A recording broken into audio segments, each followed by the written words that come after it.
안녕하세요 여러분. 회사 다니면서 자격증이나 시험 준비해 보신 적 있으신가요? 퇴근하고 나면 이미 에너지는 바닥이고 책상에 앉아도 10분 만에 핸드폰에 손이 가죠. 어제 열심히 외운 내용이 다음날 아침에 증발해 버리는 기분.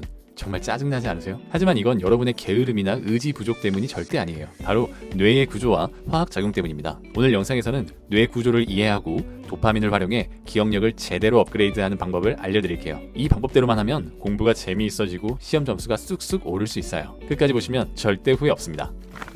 자, 먼저 우리 뇌가 어떻게 기억을 다루는지부터 알아봐야 해요. 뇌는 복잡한 기계처럼 여러 부위가 협력해서 작동하죠. 기억력 향상의 핵심적인 세 부분을 소개할게요. 해마, 전두엽, 그리고 도파민 보상회로예요. 해마는 뇌 속 깊숙이 위치한 부위로 새로운 정보를 임시로 저장하는 기억 창고 역할을 합니다. 마치 컴퓨터의 램처럼 하루 동안 배운 걸 여기에 쌓아두는 거예요. 하지만 이 창고가 제대로 작동하지 않으면 아무리 공부해도 정보가 흩어져 버리죠. 다음으로 전두엽은 뇌의 앞부분에 있는 사령관 같은 녀석이에요.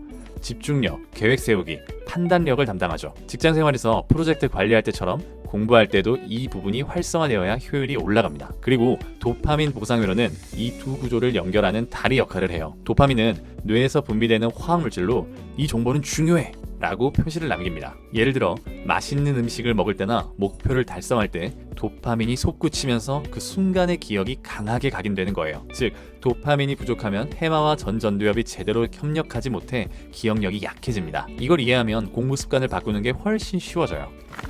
이제 도파민에 대해 더 깊이 파고들어 볼게요. 많은 분들이 도파민을 그냥 행복 호르몬 정도로만 알고 있지만 실제로는 뇌의 집중력과 기억력을 강화하는 강력한 신호물질입니다. 도파민이 분비되면 뇌는 오, 이건 가치가 있어 라고 판단하고 그 정보를 장기 기억으로 옮겨줘요. 예를 들어 왜 좋아하는 K-팝 노래 가사는 한두 번 들으면 평생 기억나는데 시험용 영어 단어나 전문 용어는 왜 수십 번을 봐도 헷갈릴까요? 그 차이가 바로 도파민이에요. 노래를 들을 때 뇌는 즐거움과 흥미를 느끼면서 도파민을 방출하고 그 덕에 가사가 뇌에 깊이 새겨집니다. 반대로 지루한 공부는 도파민이 적게 나오니 기억력이 약해지는 거죠. 과학적으로 설명하자면 도파민은 뇌의 보상 시스템을 자극해 신경 연결을 강화합니다. 연구에 따르면 도파민 수치가 높을 때 학습 효율이 2배 이상 증가한다고 해요. 직장인 여러분, 퇴근 후 피곤한 상태에서 책만 바라보면 도파민이 안 나와요. 대신 공부에 작은 재미나 보상을 더해야 합니다. 구체적으로 어떻게 하냐고요?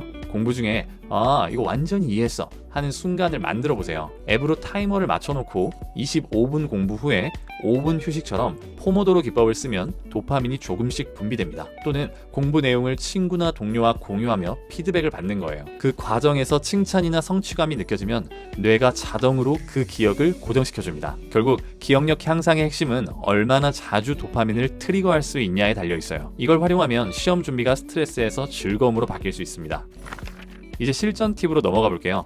뇌 구조와 도파민을 활용한 3가지 꿀팁을 알려드릴게요. 이걸 따라하면 여러분의 공부 루틴이 완전히 바뀔 겁니다. 첫 번째는 학습을 작게 쪼개서 도파민을 자주 유발시키는 거예요. 한 번에 2시간씩 몰아서 하지 말고 20분 단위로 나눠보세요. 각 단위 끝에 체크박스를 만들어서 완료 체크를 하는 거예요. 이 작은 성공이 뇌에 보상 신호를 보내 해마를 활성화시키는 겁니다. 예를 들어 책 한 챕터를 4개 섹션으로 나누고 하나 끝날 때마다 나이스, 벌써 한 섹션 클리어 라고 말하며 왕 크게 체크하는 겁니다. 눈에 보이도록 말이죠. 둘째는 명확한 보상을 만들어두세요. 다시 말해 공부 후에 즉시 재밌는 것을 하나 만드세요. 예를 들어 한 챕터 끝나면 커피 한 모금 마시기 또는 웹툰 한 편 보는 거예요. 대신 딱 한 편입니다. 아니면 운동처럼 5분 스트레칭이나 산책으로 도파민을 자연스럽게 높여보세요. 중요한 건 보상이 즉각적이고 구체적이어야 한다는 거예요. 이렇게 하면 전두엽이 더 집중하게 되고 기억이 오래 지속됩니다. 마지막으로 잠과 휴식을 절대 소홀히 하지 마세요. 잠자는 시간은 해마가 단기 기억을 장기 기억으로 바꿔주는 시간입니다. 연구에 따르면 8시간 수면이 부족하면 기억력 유지율이 30% 이상 떨어진다고 합니다. 여러분, 퇴근하고 작심삼일로 무리해서 공부하지 말고 차라리 낮잠 20분이나 주말에 충분한 휴식을 취하세요. 이 과정이 없으면 아무리 열심히 해도 정보가 뇌에 저장되지 않아요. 즉, 쉴 때는 완전히 쉬는 게 어쩌면 최고의 공부 전략입니다. 추가로 운동으로 도파민을 조절하는 것도 추천합니다. 아침에 가벼운 조깅 후에 공부를 하면 효과는 배가 되어 있을 겁니다. 자, 도파민은 뇌 안의 하이라이터예요. 중요한 정보를 강조해서 오래 남게 해주죠. 여러분도 작은 성취와 보상을 반복해가며 이 시스템을 활용해보세요. 그러면 시험 준비가 훨씬 수월해질 거예요. 뇌 과학을 기반으로 한 공부법이 더 궁금하시다면 아래 댓글 달아주시고 이 영상이 도움이 됐다면 구독, 좋아요, 알림 설정 부탁드릴게요.